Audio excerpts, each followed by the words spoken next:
Hello, welcome to 4K Finance, Tech, and Credit. Breaking news, Ukraine is still under attack today. Russian forces launched a full-scale invasion about 24 hours ago. More than 100 Ukrainian soldiers and civilians have been killed. Hundreds more have been wounded.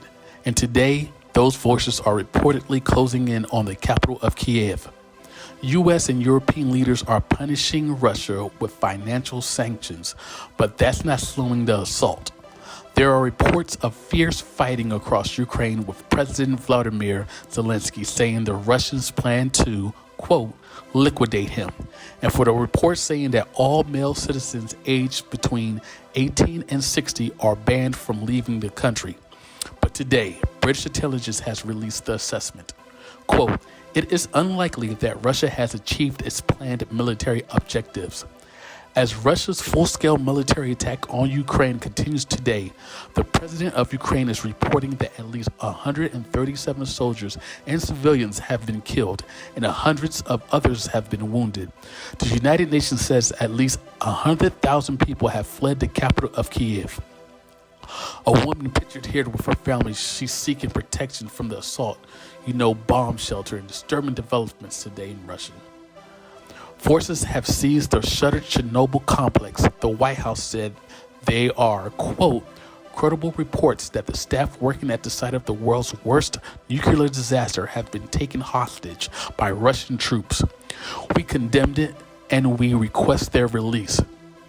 Earlier, President Joe Biden condemned the Russian invasion and Vladimir Putin. It's the aggressor, chose the war, and now he and his country will bear the consequences. The United States has imposed crippling sanctions on Russia that cut the access of Russia's largest banks and companies from financial markets, restrict exports of technology to Russia, and freeze trillions of dollars in Russian assets, including those of Russia's elite wealthy families. These are people who personally gained from the Kremlin's policies, and they should share in the pain. The president said the U.S. would not deploy the military to engage Russians in Ukraine, but he ordered 7,000 troops to Europe to reassure NATO allies that the U.S. would fight if the Russians advanced into NATO territory. As I made crystal clear, the United States would defend every inch of NATO territory with the full force of American power. There are always that danger that branched out from the invasion of Ukraine, and by accident or design, Putin could enlarge the conflict in their especially vulnerable countries.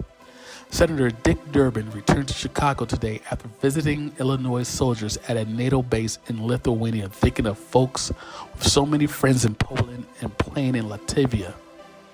In the area, there are definitely worries about their families, and Durbin says he fully supports the president's strategy of sanctions and of keeping the U.S. out of the ground war in Ukraine. Vice President Kamala Harris said Putin is to blame.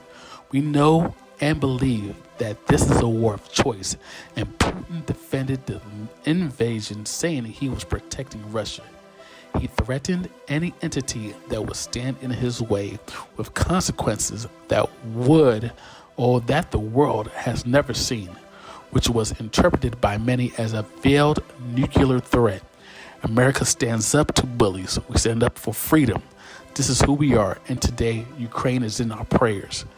Please subscribe to the channel, like, share, subscribe. We'll keep you updated on the further news every day until this madness is over. Thank you and have a blessed day.